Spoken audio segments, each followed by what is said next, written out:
Assalamualaikum warahmatullahi wabarakatuh.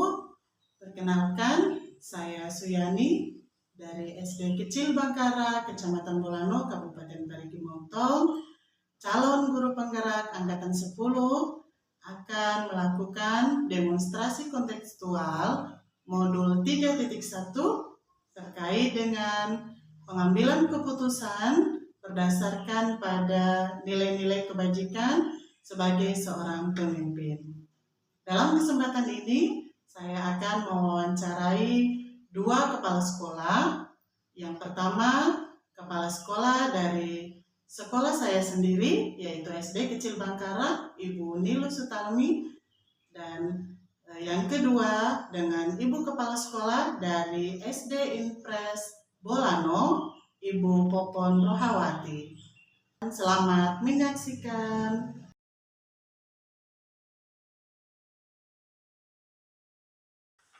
Assalamualaikum warahmatullahi wabarakatuh. Waalaikumsalam warahmatullahi wabarakatuh. Selamat pagi Ibu. Terima kasih banyak ini Ibu atas kesempatannya. Jadi mohon izin untuk kesempatan kali ini saya ingin mewawancarai Ibu terkait dengan pengalaman Ibu, terkait dengan dilema etika ataupun bujukan moral dalam kaitannya dengan tugas dan tanggung jawab Ibu selaku kepala sekolah. Baik Ibu, saya akan berusaha untuk menjawabnya. Ya, terima kasih. Bagaimana Ibu dapat mengidentifikasi sebuah kasus itu merupakan dilema etika atau bujukan moral itu? Baik Ibu, bagaimana cara saya mengidentifikasi? Tentunya saya menganalisis dulu kasus-kasus yang terjadi sehingga keputusan yang akan saya ambil itu nantinya tidak ada memberatkan salah satu pihak. Jadi intinya di sini keputusan yang akan saya ambil dari kasus-kasus yang terjadi itu bisa menguntungkan semuanya.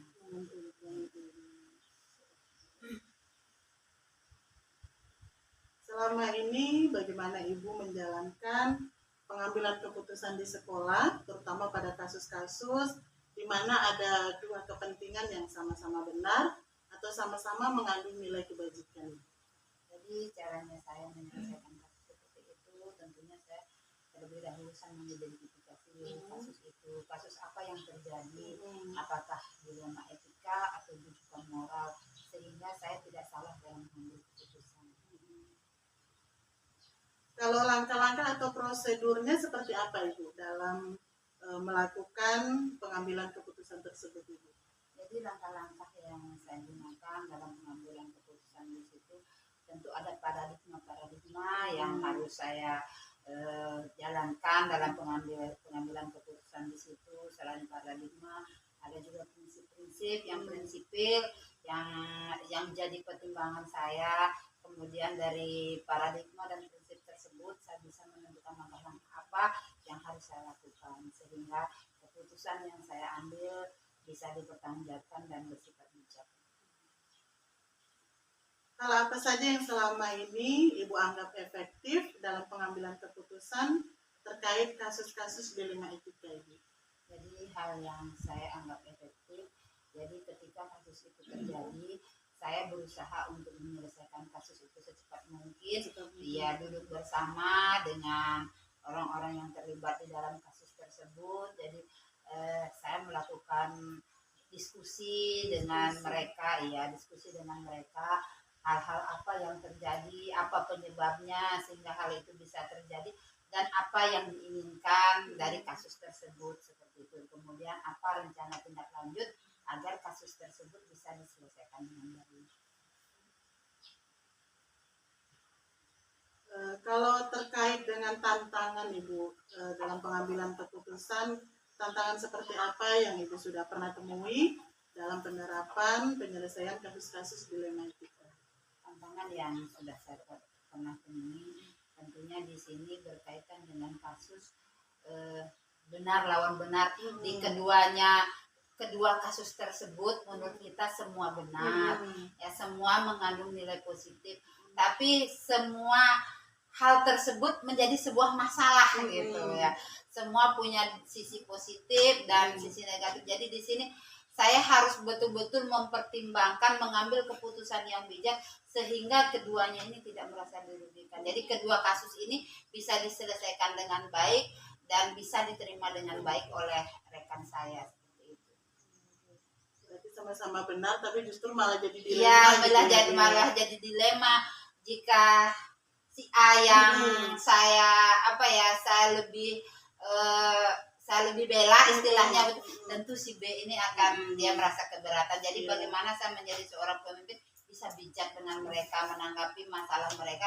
Jadi bagaimana caranya agar masalah tersebut bisa diselesaikan dengan baik, kedua belah pihak bisa menerimanya dan mendapat solusi yang terbaik dari kita bersama.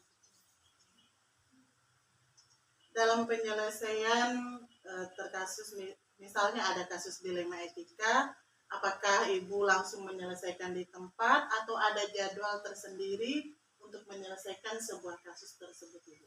Jadi untuk menyelesaikan masalah tersebut saya tergantung dari masalah itu. Kalau memang masalah itu sudah emergensi, istilahnya sudah harus segera diselesaikan, jangan menunda-nunda, dan ibaratnya masalah sudah parah gitu ya. Jadi saya tidak menunggu waktu lagi, sesegera mungkin masalah itu diselesaikan agar tidak berlarut-larut. Tapi jika masalah itu masih bisa untuk kita pertimbangkan, ya kita menunggu waktu yang tepat, kita duduk bersama, baru akan kita bicarakan bersama. Adakah seseorang atau faktor yang selama ini mempermudah dan membantu Ibu dalam pengambilan keputusan terkait dengan penyelesaian kasus-kasus dilema etika? Ada sekali. Jadi rekanan saya di sekolah itu, Bapak Ibu dan guru saya di sekolah, mereka semua adalah orang-orang yang membantu saya di dalam mengambil keputusan dan kebijakan di sekolah. Jadi bersama mereka lah keputusan itu kami bicarakan, mencari jalan terbaik untuk kita semua. Jadi segala keputusan yang saya ambil bukan dari kehendak saya sendiri, tetapi dari keputusan kita bersama. Nah, kemudian saya mengambil kesimpulan dari masukan-masukan teman, jadi mana yang terbaik untuk kita lakukan. Dari semua yang Ibu sampaikan tadi, pembelajaran apa yang dapat Ibu petik dari pengalaman Ibu dalam pengambilan keputusan terkait dengan dilema etika? Jadi pembelajaran yang dapat saya petik di sini, bagaimana saya sebagai seorang pemimpin bisa bersikap bijak dan adil dalam segala keputusan yang ada, dan bisa mengambil keputusan yang terbaik. Sehingga semua orang yang merasa terlibat atau yang terlibat di dalam masalah tersebut tidak ada yang merasa dirugikan. Jadi yang paling penting bagaimana saya bisa mengambil keputusan yang dapat dipertanggungjawabkan dan sifatnya bijak untuk mereka. Begitu. Tidak ada yang diberatkan dan tidak ada yang diuntungkan, tidak ada yang dirugikan, tidak ada yang diuntungkan. Jadi keduanya merasa diuntungkan. Ya, terima kasih Ibu, sangat luar biasa sekali ilmu yang saya dapatkan kali ini. Mohon terus bimbingan dan dukungannya. Ya, terima kasih. Kalau untuk wawancara kali ini sudah cukup. Ya, terima kasih Ibu. Wassalamualaikum warahmatullahi wabarakatuh. Waalaikumsalam warahmatullahi wabarakatuh. Sukses Ibu ya. Ya, terima kasih banyak Ibu. Ya.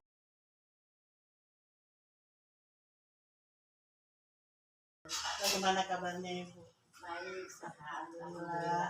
Ya, terima kasih sekali ini Ibu sudah memberikan kesempatan kepada saya untuk bisa bertanya, mewawancarai, minta ilmunya gitu ya terkait dengan tugas demonstrasi kontekstual calon guru penggerak. Baik Ibu, jadi dalam kesempatan ini saya ingin belajar terkait bagaimana penerapan dalam dilema etika dan rujukan moral terkait dengan tugas dan tanggung jawab itu selaku kepala sekolah. Ya, baik. Jadi bagaimana Ibu dapat mengidentifikasi sebuah kasus itu merupakan dilema etika atau rujukan moral? Oke, sebelum menjawab mengenai dilema etika dan moral ini, memang kita tidak luput dari dilema tersebut, seperti yang dijelaskan bahwa dilema etika itu kita harus hadapi dan memutuskan perilaku tersebut dengan sebaik-baiknya. Kemudian sama dengan moral juga, kita harus memutuskan kedua kedua masalah, ada yang baik dan ada yang buruk, kita harus bisa memutuskan dengan baik supaya kedua perilaku laki-laki ini tidak dirugikan. Iya, berarti pengambilan keputusan sebaik-baiknya gitu ya Bu ya. Kemudian misalnya kalau mengenai etika moral, ada beberapa contoh disebutkan. Misalnya kegiatan anak-anak di sekolah, contoh kecil saja, mencontek saat ujian, gitu ya. Kemudian berkelahi, gitu. Masih banyak hal-hal yang lain, itu salah satu contohnya seperti itu. Iya. Bagaimana langkah Ibu dalam menjalankan pengambilan keputusan di sekolah, terutama pada kasus-kasus yang dimana dua-duanya juga memiliki kesamaan, sama-sama benar dan juga sama-sama mengandung nilai kebajikan? Tentunya kita harus mengidentifikasi dulu apa sih itu dilema-dilema atau masalah-masalah yang ada. Kita identifikasi dulu masalah-masalah itu. Setelah diidentifikasi baru kita bisa mengambil tindakan setelah itu. Langkah-langkah atau prosedur yang seperti apa yang biasa Ibu lakukan dalam menangani sebuah dilema etika atau rujukan moral?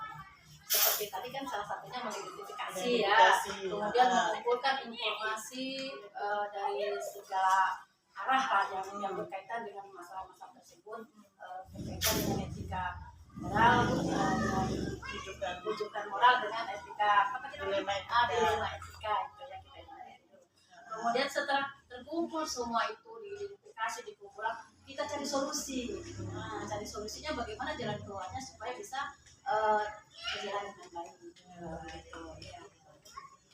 Hal-hal apa saja yang Ibu anggap efektif dalam pengambilan keputusan terkait dengan kasus-kasus dilema etika? Tentunya kita harus ada kerjasama Ya Bu ya. Kerjasama, kolaborasi dengan pihak-pihak terkait, entah itu teman guru, wali murid, komite ahli. Berarti ada kerjasama dan kolaborasi dengan semua pihak yang terlibat gitu ya Bu. Dan kemudian hal apa saja yang selama ini merupakan tantangan nih dalam pengambilan keputusan terkait dengan kasus dilema etika? Tantangannya memang kita mau tidak mau, sepahit apapun kita harus bisa menjalankan, bisa menjelaskan apa dilema itu, karena kita tidak bisa diamkan hal seperti itu, harus kita selesaikan. Berarti seperti apapun harus tetap diambil keputusan gitu ya Bu ya. Kemudian apa yang Ibu miliki dikala ada jadwal tertentu dalam sebuah penyelesaian kasus dilema etika, apakah menyelesaikannya secara langsung di tempat atau ada jadwal tertentu yang sudah terjadwal seperti itu dalam penyelesaian kasus dilema etika? Artinya kita melihat situasi dan keadaan itu. Tapi selama ini kalau misalkan ada kejadian di sekolah, kecil misalnya anak-anak berkelahi, tidak serta-merta kita itu langsung menyelesaikan di tempat itu, tapi kita panggil dulu itu anak-anak ke suatu tempat atau ke kantor lah, kita dudukan, kita tanya apa masalahnya, sehingga semua masalah tidak masalah selesai dengan cara yang benar, kalau itu tidak ada kekerasan. Berarti dengan apa boleh dibilang diklarifikasi dulu ya apa yang terjadi sebenarnya. Iya. Karena kalau diselesaikan satu tempat, otomatis yang benar merasa benar, yang salah pun merasa benar. Iya. Baik Ibu. Kemudian adakah seseorang atau faktor-faktor yang selama ini bisa mempermudah Ibu, membantu Ibu dalam pengambilan keputusan terkait dengan kasus dilema etika? Kalau itu kasusnya masih ruang lingkup masih di sekolah, untuk penyelesaiannya kita cukup dengan teman-teman di sekolah. Tapi kalau itu kasus yang mungkin agak berat, kita harus melibatkan komite, melibatkan pengawas ataupun Polri. Berarti kembali lagi melihat ke model kasusnya gitu ya Bu ya. Tapi selama itu alhamdulillah kasusnya cuma ya ringan-ringan saja. Alhamdulillah ya, semoga selalu dimudahkan ya Bu ya. Iya, bisa diselesaikan di sekolah. Kemudian semua hal yang telah disampaikan tadi Ibu, pembelajaran apa yang dapat Ibu ambil dari pengalaman Ibu selama dalam pengambilan keputusan terkait diri?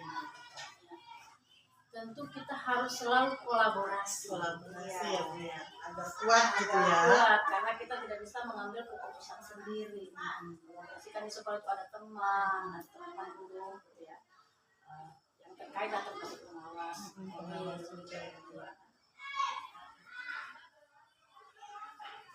Ya baik, terima kasih banyak ini Ibu, sangat luar biasa bincang kita, diskusi kita hari ini.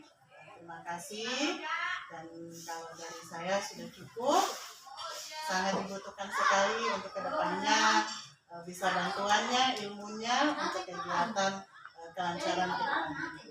Insya Allah, mudah-mudahan sukses dalam melanjutkan kegiatan sebagai calon. Amin, terima kasih banyak Ibu atas supportnya. Ya. Saya akhiri Ibu, wassalamualaikum warahmatullahi wabarakatuh.